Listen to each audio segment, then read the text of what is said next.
Everyone, आज हम करेंगे जो हमारा करंट का अभी टॉपिक चल रहा है, रशिया और यूक्रेन की लड़ाई के बारे में। आखिर इनका मुद्दा क्या है, ये किस बात पे लड़ रहे हैं। देखो, कोई भी दो कंट्रीज जब आपस में लड़ती है ना, तो वो एक या दो दिन का कोई डिस्प्यूट नहीं होता कि एक दिन कुछ बात हो गई, उस दिन लड़ाई हुई और अगले दिन वॉर शुरू हो गई। इसका बैकग्राउंड ना बहुत पीछे से बनता हुआ आता है। तो हमें भी इन दोनों की लड़ाई के बारे में जानने से पहले, कि इस वॉर के जाने से पहले हमें पता होना चाहिए कि इनका बैकग्राउंड क्या है, ये कब से क्या चीज़ें चलती आ रही है कि जो वॉर आज इनके बीच में होनी स्टार्ट हो गई है। स्टार्टिंग कब हुई थी? देखो, 1917 में एक यहाँ पे ना रशिया में एक राजा हुआ करता था, थार निकोलस। उससे जनता बहुत दुखी थी, यहाँ की बहुत परेशान थी। तो उस टाइम पे जो जितने भी मजदूर थे, किसान थे, जो गरीब तबके के लोग थे यूएसएसआर के, उस टाइम पे ये रूस नहीं था, उस टाइम पे इसे बोला जाता था यूएसएसआर, सोवियत संघ इसे बोला जाता था। तो यहाँ की पब्लिक इससे अपने राजा से बहुत दुखी थी। तो उन्होंने क्या किया, इसके खिलाफ रिवॉल्यूशन कर दिया। और रिवॉल्यूशन जब भी स्टार्ट होता है ना, कोई भी जैसे कोई भी देश के लोग जब दुखी होते हैं, परेशान होते हैं अपने गवर्नमेंट या अपने राजा के खिलाफ, जब भी रिवॉल्यूशन क्रांति करते हैं, तो उनका कोई ना लीडर होता है जो इसको सही डायरेक्शन में लेके जाता है रिवॉल्यूशन को। तो उस टाइम पे भी एक बहुत अच्छे लीडर हुआ करते थे रशिया में, वो थे लेनिन। लेकिन जो निकोलस राजा था, उसने लेनिन को ना देश निकाला दे रखा था। तो वो इस वजह से कहाँ रह रहे थे, जर्मनी में रह रहे थे। लेकिन जब जनता बहुत ज़्यादा परेशान हो गई, तो उन्होंने एक टाइम ऐसा आया, अपने राजा थार निकोलस को मार दिया। मारने के बाद तो अब तो राजा ही नहीं रहा जिसने देश निकाला दे रखा है। तो लेनिन वापस आ जाते हैं और उनके अंडर बहुत ज़्यादा रिवॉल्यूशन होता है। वो सही तरीके से उस रिवॉल्यूशन को डायरेक्शन में लेके जाते हैं। और 1922 तक जो ये यूएसएसआर था, इसके आसपास की 15 कंट्रीज के साथ ये एक बहुत बड़ा ऑर्गेनाइजेशन, बहुत बड़ा संगठन बच जाता है, जिसका नाम पड़ा यूएसएसआर। यूएसएसआर में 15 कंट्रीज थी, उसमें अब ये बन चुका है 1922 में। 1922 से 1991 तक सब बिल्कुल ठीक ठाक चला। लेकिन 1991 में यूएसएसआर के टुकड़े हो गए, ये अलग अलग पार्ट्स में डिवाइड हो गया। ये 15 पार्ट्स में डिवाइड हो गया। और जब ये डिवाइड हुआ 15 पार्ट्स में, तो क्योंकि रशिया, आज भी आप मैप देखोगे तो रूस सबसे बड़ा है, तो 70% जो हिस्सा था यूएसएसआर का, वो रूस के पास रह गया। बाकी 15 छोटी छोटी कंट्री इससे अलग हो गई। जो 15 कंट्रीज इससे अलग हुई, उनमें एक कंट्री थी यूक्रेन भी, जिसका आज लड़ाई हो रखी है। तो ये किससे अलग हुई है? ये रशिया, जब यूएसएसआर 1991 में 15 पार्ट्स में डिवाइड हुआ, तो ये पहले रशिया का ही पार्ट हुआ करता था। रशिया से अलग क्या हो गया? यूक्रेन हो गया। अब यूक्रेन अलग हो चुका है, और इस यूक्रेन अकेला नहीं, इसके साथ 15 कंट्रीज भी अलग हुई है इससे 1991 तक। 1991 से लेके 2014 तक सब बिल्कुल बहुत बढ़िया चला, कोई डिस्प्यूट नहीं, कोई लड़ाई नहीं, कोई झगड़ा नहीं। उसके बाद क्या हुआ, यूक्रेन में एक राष्ट्रपति हुए, पेट्रो जिनका नाम था। वो चाहते थे कि हम रूस के साथ ही रहें, इसके साथ ही टच होके रहें, और यही हम इनके अंडर रहे, रशिया के। लेकिन जो यूक्रेन की पब्लिक थी, वो चाहती थी, अब देखो ये ना एशिया कॉन्टिनेंट है, और एशिया कॉन्टिनेंट के साथ ही क्या है, हमारा यूरोप कॉन्टिनेंट है। तो ये जो यूक्रेन की जो लोकेशन है, वो इस हिसाब से है कि वो इससे भी टच होता है बहुत ज़्यादा, रशिया से भी। और ये इसके चारों ओर ना, यहाँ से यूरोपियन कंट्रीज शुरू हो जाती हैं, यूरोपियन कंट्रीज। तो यहाँ की जो पब्लिक थी, वो चाहती थी हम यूरोपियन कंट्रीज में शामिल हो जाएं। लेकिन यहाँ के जो राष्ट्रपति पेट्रो थे, वो चाहते थे कि हम इसी तरफ रहें, एशिया का पार्ट और रशिया का पार्ट बन के रहें, इसके टच में रहें। तो इससे क्या है, यहाँ की पब्लिक अपने राष्ट्रपति के एंटी हो गई, तो वो अपनी जान बचा के यहाँ पे रशिया में आ गया। और यहाँ पे जो दूसरी गवर्नमेंट आई, वो ऐसी गवर्नमेंट बनी जो ये चाहती थी कि हम यूरोपियन कंट्रीज में शामिल हो जाएं। तो इससे क्या है, यूएसएस जो रूस है, अब यूएसएसआर तो रहा नहीं, अब जो रूस है उससे बुरा लगा, उससे गुस्सा आया। तो उसने क्या किया, यूक्रेन के एक यहाँ पे है ये क्रीमिया, एक जगह थी यूक्रेन की, इस क्रीमिया पे अटैक कर दिया। और ये क्रीमिया ऐसी जगह थी, इसके यहाँ पे ये देखो, अजोब सागर था, और यहाँ पे ब्लैक सी लगता है। तो इसने क्या किया, यूएसएसआर ने, रशिया ने इस पे अटैक कर दिया और क्रीमिया को अपने अंडर ले लिया। अब इसको, क्रीमिया को अपने अंडर लेते ही, अरेबिया जो अजोब सी है और जो ब्लैक सी है, इस पे जो ट्रेड होता था, वो भी किसके अंडर आ गया? वो भी सारा रशिया के अंडर आ गया। अब इससे क्या है, इससे इन्हें ना 2014 में जो अमेरिका है उसको इस बात का गुस्सा आया कि भाई इसने इस पे क्रीमिया पे अटैक क्यों किया। तो उन्होंने क्या किया, एक ऑर्गेनाइजेशन बनी हुई है G8 के नाम से उसे हम जानते हैं। इसमें जो वर्ल्ड की टॉप 8 कंट्रीज हैं वो शामिल थी G8 में। उन G8 में किसका नाम था, रूस का भी नाम था। लेकिन जैसे ही इसने ये क्रीमिया वॉर किया और ये ब्लैक सी और अजूब सी अपने अंडर ले लिया रशिया ने, तो इन्होंने क्या किया, G8 की जो कंट्रीज थी 7 कंट्रीज ने मिलके, उनमें सबसे ऊपर तो अमेरिका था, ठीक है। तो अमेरिका ने क्या किया, इसको G8 से बाहर निकाल दिया रशिया को। तो अब ये G8 क्या बन चुका है, ये G7 बन चुका है। 2014 में ये अमेरिका ने इस पे बाउंडेशन लगा दी और जो पावरफुल कंट्रीज G8 जो एक ऑर्गेनाइजेशन बनी हुई थी उसमें से रशिया को बाहर निकाल दिया। बाहर निकालने के बाद 2014 में जो यूक्रेन है इसने एक समझौता किया। जब ये बात थोड़ी ज़्यादा बढ़ गई तो समझौता किया, एग्रीमेंट किया एक MINSK के मिन्स्क नाम से, कि हम ना कोई वॉर नहीं चाहते इससे रशिया से, और हमें इन्होंने एग्रीमेंट कर लिया कि हमें लड़ाई नहीं करनी है। उसके बाद सब ठीक चला। 2014-15 की ये बात हो गई, आई गई हो गई, सब एग्रीमेंट वगैरह ट्रीटी वगैरह हो गई। लेकिन 2017 में इसने क्या किया, यूक्रेन ने ये अनाउंसमेंट कर दी कि मैं नाटो में शामिल होऊंगा। अब ये नाटो क्या है, सबसे मेन मुद्दा जो आज वॉर चल रहा है ना वो इस नाटो की वजह से है। अब ये नाटो क्या है, नाटो की फुल फॉर्म है North Atlantic Treaty Organization. North Atlantic Treaty Organization ये कब बनी थी, ये नाटो क्या है, ये जब सेकेंड वर्ल्ड वॉर चल रहा था ना, सेकेंड वर्ल्ड वॉर खत्म होने के बाद अमेरिका ने नाटो बनाई थी। नाटो क्या है, ये एक ऑर्गेनाइजेशन है। ऐसी ऑर्गेनाइजेशन, इसने क्या किया, अमेरिका ने ये बोला कि जिन जिन सेकेंड वर्ल्ड वॉर में जिन कंट्रीज का बहुत ज़्यादा नुकसान हुआ है मैं उन्हें फाइनेंशियली हेल्प करूँगा। फाइनेंशियली हेल्प करने के लिए उसने एक नाटो ऑर्गेनाइजेशन बनाई और आज के टाइम में इसमें 30 मेंबर हैं। 30 मेंबर मतलब 30 कंट्रीज नाटो की मेंबर बन चुकी हैं नाटो के। अब इस नाटो में लिखा क्या है, इसमें जो आर्टिकल इनका अलग से बुक लिखी गई, इनके रूल रेगुलेशन लिखे गए। देखो कोई भी ऑर्गेनाइजेशन बनती है तो उसके रूल तो बनाने ही पड़ते हैं।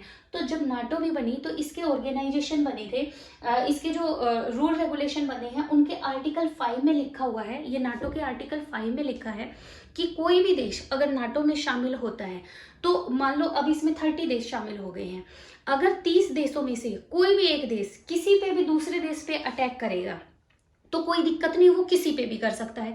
लेकिन अगर किसी भी देश ने, अगर नाटो के ये 30 मेंबर है, 30 पे से अगर एक कंट्री पे भी अटैक कर दिया या थोड़ी बहुत लड़ाई कर दी तो ये 30 के 30 मिलके उस देश के खिलाफ लड़ेंगे, ठीक है। तो अब दिक्कत ये है कि अगर नाटो में ये यूक्रेन चला जाता है तो क्या होगा, यूक्रेन यहाँ, अब इन दोनों के बीच में अगर लड़ाई होगी, मान लो यूक्रेन ने लड़ाई स्टार्ट कर दी रूस से, तो यूक्रेन की हेल्प करने के लिए नाटो की वो 30 की 30 कंट्रीज इसकी तरफ से लड़ेंगी, ठीक है। ये तो चाहे किसी पे अटैक करे लेकिन बदले में इसने कार्रवाई कर दी तो क्या है, ये 30 की 30 ऑर्गेनाइजेशन इस पे आके लड़ाई शुरू करने जाएगी।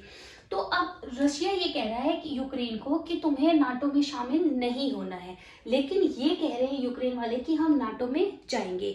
अब अमेरिका और रशिया में ना स्टार्टिंग से ही बहुत, बिल्कुल जिसे बोलते हैं ना 36 का आंकड़ा रहता है, इनमें कोल्ड वॉर चलती है। कोल्ड वॉर क्या होती है, ये वॉर ना, कोल्ड वॉर लड़ाई झगड़ा बम गोला बारूद इनसे नहीं लड़ी जाती, वो किससे लड़ी जाती है, जैसे मान लो इसने नाटो बनाई थी 1949 में, इसने ऑर्गेनाइजेशन बना दी, तो बदले में WTO ऑर्गेनाइजेशन किसने बना दी, रूस ने। WTO क्या है, वर्साई ट्रीटी ऑर्गेनाइजेशन, इन्होंने भी उसके साथ बना दी।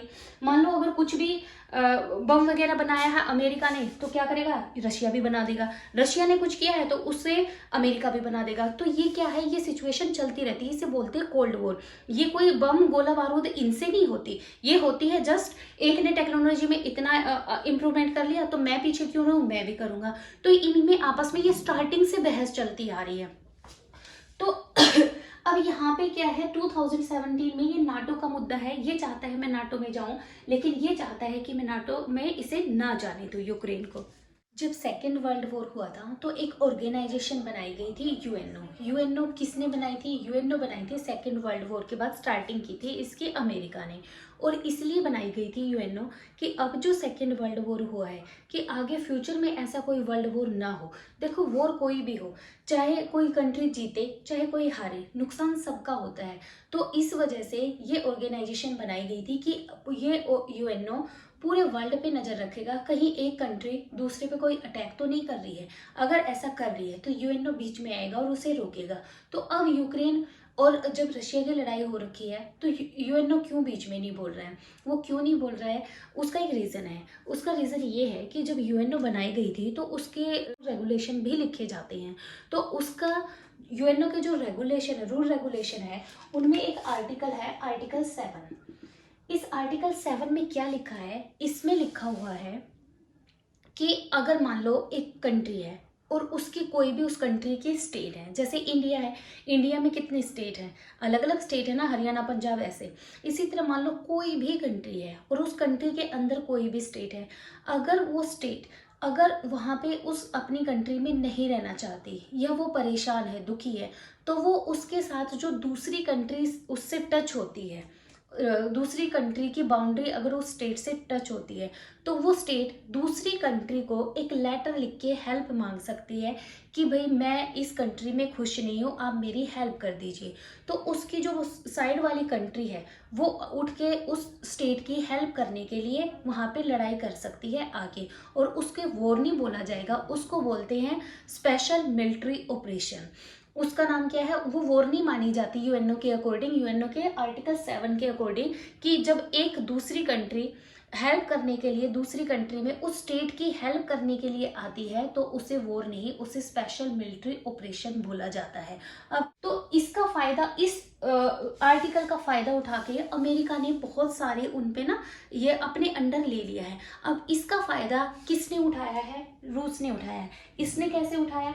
इसने क्या किया, यूक्रेन में 2 शहर हैं, यहाँ पे एक यहाँ एक यहाँ। इसने क्या किया, अभी ओलंपिक चल रहे थे, विंटर ओलंपिक, वो कहाँ चल रहे थे? बीजिंग में चल रहे थे। बीजिंग कहाँ है? चाइना में। तो रूस और चाइना, ये देखो, ये बहुत ही अच्छे फ्रेंड है, बहुत अच्छे।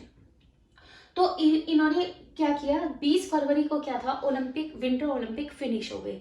21 फरवरी को क्या किया रशिया ने, ये जो यूक्रेन के 2 शहर थे ये अपने अंडर ले लिए, इनको इंडिपेंडेंट घोषित कर दिया। इंडिपेंडेंट मतलब ये कंट्री बना दी, 2 शहरों को ही इंडिपेंडेंट बोल दिया कि अपन अपनी कंट्री बना सकते हैं।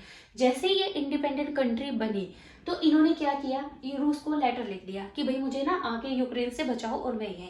तो इन्होंने क्या किया, इन पे अटैक कर दिया। अब अटैक जो हम बोल रहे हैं वॉर चली हुई है, लेकिन ये क्या बोल रहे हैं, यूएनओ के आर्टिकल 7 के अकॉर्डिंग ये कोई वॉर नहीं चल रही, ये क्या चल रहा है, ये स्पेशल मिलिट्री ऑपरेशन चल रहा है जो इन 2 शहरों की वजह से ये आया है। ठीक है, तो ये क्या है, इनके लेटर लिखने से रशिया वाले यूक्रेन में इनकी मदद करने के आ गए। अब ये देखो, यूक्रेन का ये वाला पोर्शन कट गया क्योंकि ये इंडिपेंडेंट बन गए। ऊपर जो है जो रशिया के फेवर में ही है, जो भी है, नीचे वाला क्रीमिया, ये वाला अजूब सी और ब्लैक सी पे किसका अधिकार हो गया है, रशिया का। अब रशिया देखो अपनी नेवी भेज के यहाँ से भी अटैक कर सकती है, ऊपर से भी अटैक कर सकती है, और यहाँ से तो ये घुस ही चुकी है यहाँ पे। तो क्या है, ये चारों तरफ से यूक्रेन क्या है, इस टाइम पे बिल्कुल घिर चुका है। तो 21 को जब इन्होंने इन 2 सिटी को इंडिपेंडेंट घोषित कर दिया था, तो 23 फरवरी को इन्होंने इन पे अटैक कर दिया था। अब यूक्रेन ये भी रशिया का है, ये भी रशिया का है, और ऊपर से भी रशिया के ही चीजें हैं, और ये सारी किस पे मिलके किस पे अटैक कर रही है, यूक्रेन पे कर रही है।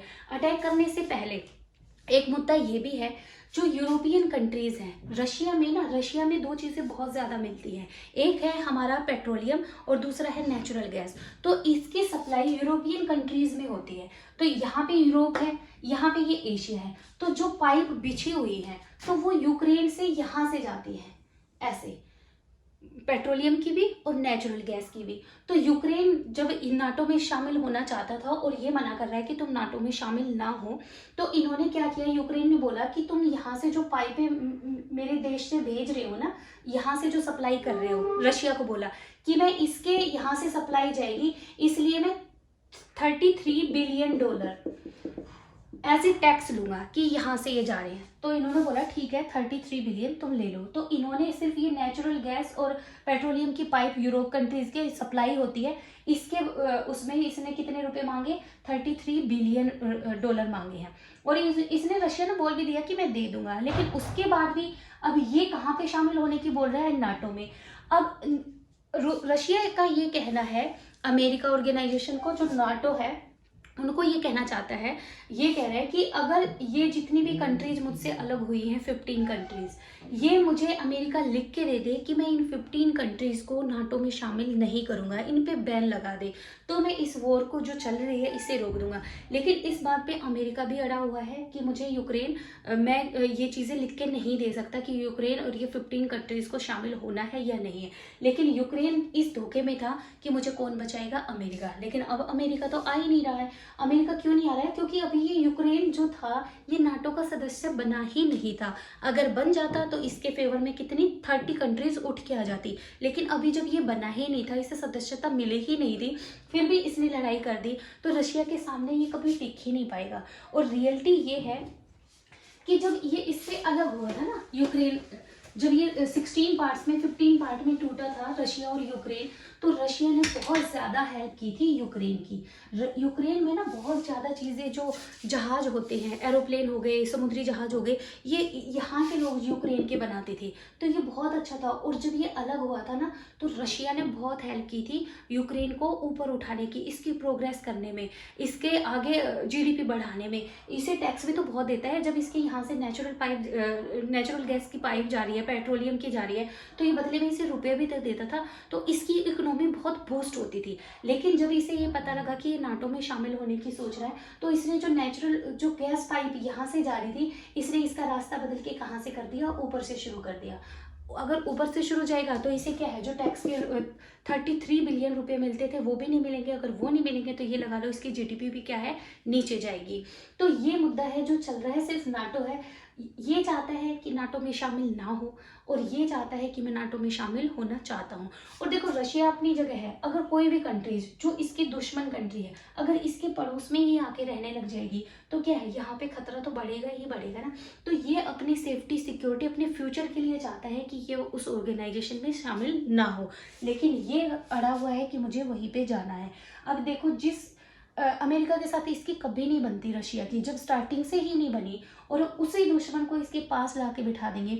अब ये देखो सच्चाई है, अभी जो लग रहा है यूक्रेन आंसुओं से रो रहा है, बिल्कुल हर कोई रो रहा है। यूक्रेन में बहुत नुकसान भी हुआ है, बहुत पब्लिक में मरी है, आम पब्लिक जिसका कोई कसूर ही नहीं है, इन चीज़ों से लेना देना नहीं है। वहाँ के छोटे छोटे बच्चे, उनके घर परिवार, आदमी, उनका सब कुछ तबाह हो गया है।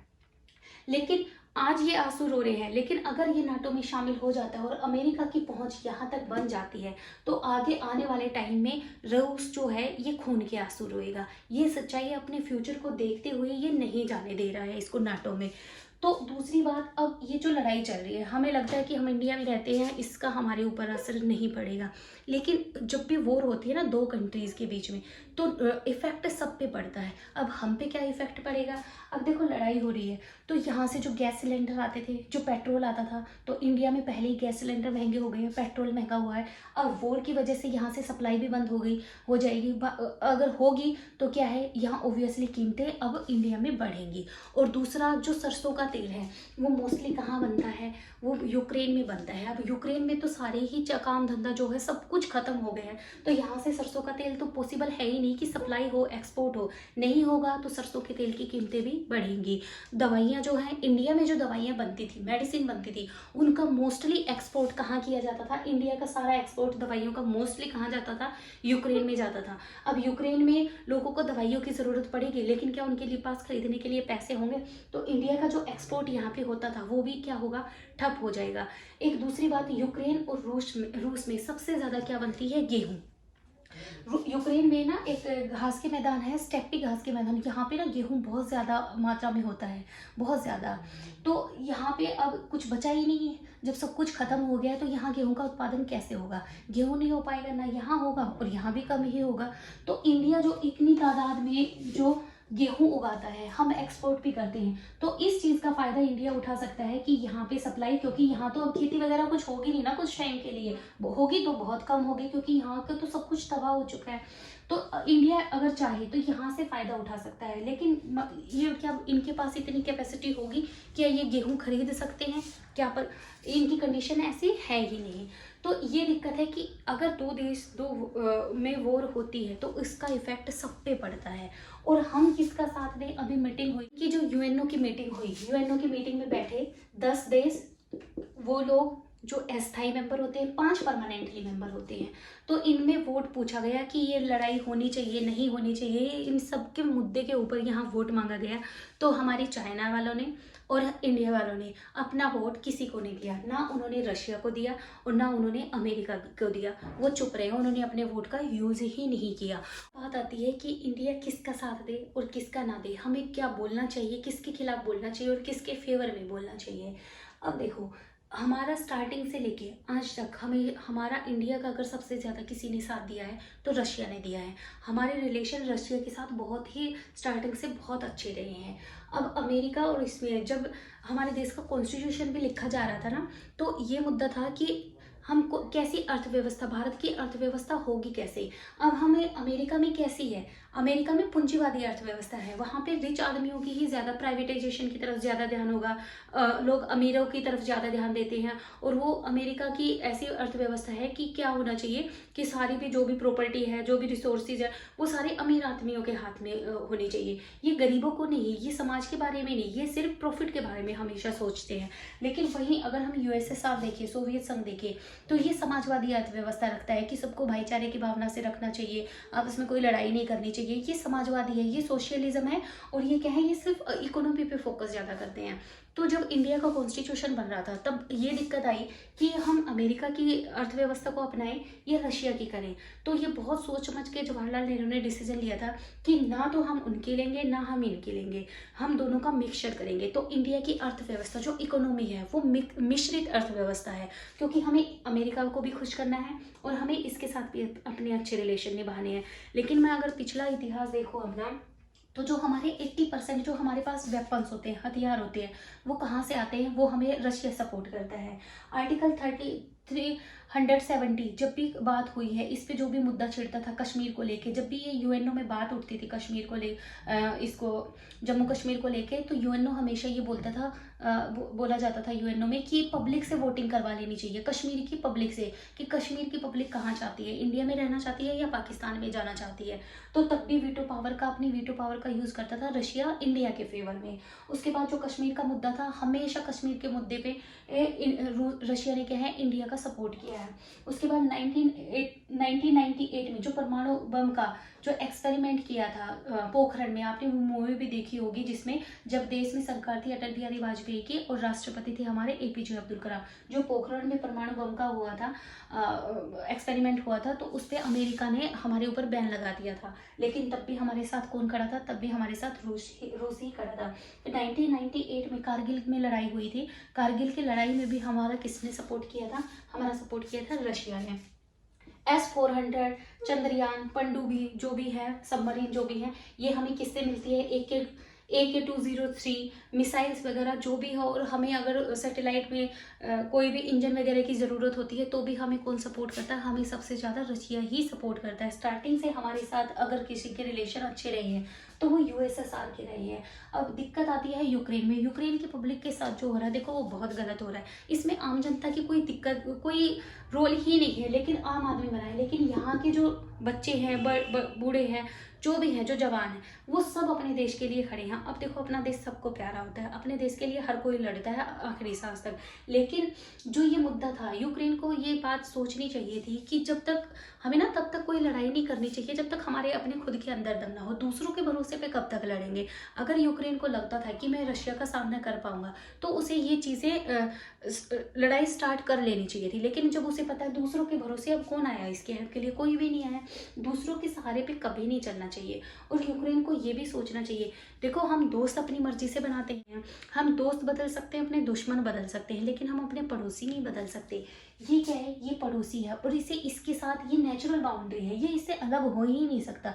और इसके सबसे नज़दीक कौन पड़ता है? रशिया ही पड़ता है। अब अमेरिका तो क्या है, इस कॉन्टिनेंट में है, ये तो यूक्रेन से बहुत दूर है। जब तक ये आएगा, अब कोई भी है, अपना घर ले लो, अपना समाज ले लो, तुम भी जहाँ रहते हो अपने आस पड़ोस देख लो, जितना दुख दर्द में काम हमारे आस पड़ोस के लोग आ सकते हैं, ऐसे कोई हमारे रिश्तेदार जो बहुत दूर रहते हैं वो तो नहीं आएंगे। तो चाहे अगर हमें सुख शांति से कहीं पे भी रहना, चाहे देश है, चाहे हमारा समाज है, चाहे हमारा घर है, अगर हमारे पड़ोसी के साथ हमारे रिलेशन अच्छे हैं तो ही हम सुख शांति से रह सकते हैं, अदरवाइज नहीं रह सकते। और रही बात रशिया की, रशिया भी अपना आगे फ्यूचर देख के वो सही डिसीजन ले रहा है कि अगर यहाँ पे उसका दुश्मन अमेरिका यहाँ तक आ गया, उसकी बाउंड्री तक, तो यहाँ पे लड़ाई करना बहुत मुश्किल काम नहीं है अमेरिका के लिए। और अगर हम एक चीज़ ये भी देखें, अगर इंडिया इसका साथ ना दे तो इंडिया इसके रशिया के बहुत अच्छे रिलेशन है चाइना के साथ, और चाइना का बॉर्डर लगता है हमारे साथ, इंडिया के साथ। अगर हम इससे दुश्मनी लेते हैं तो रूस और चाइना बहुत ही बेस्ट फ्रेंड है, तो ये चाइना के और हमारे बीच में भी वॉर हो सकती है। अब ये लड़ाई कहीं की कहीं पे ही आ सकती है, इससे अच्छा हम कुछ और कर ना सके, ऐसी जब सिचुएशन हो तो उस सिचुएशन में चुप रहना ही ठीक है। तो वरना ये कहाँ की लड़ाई किसके सिर आएगी कोई नहीं जानता। तो ये देश को समझना चाहिए, यूक्रेन को समझना चाहिए और रशिया को भी समझना चाहिए कि जो हुआ उसको आराम से बैठ के सुलझा ले, क्योंकि बहुत दुनिया मर चुकी है और इससे आगे और इफेक्ट ना हो दूसरी कंट्रीज़ पे, बाकी कंट्रीज़ पे, यूक्रेन पे और रशिया पे। तो इससे अच्छा है आराम से बैठ के अपना जो भी कंडीशन है, जो भी मुद्दा है इनका, उसे आराम से और प्यार से समझ ले एक दूसरे को, और अपना कोई भी समझौता करके इस युद्ध को रोक दे। आई होप आपको ये जो यूक्रेन का और रशिया का जो मुद्दा था समझ में आ गया होगा। Thank you very much.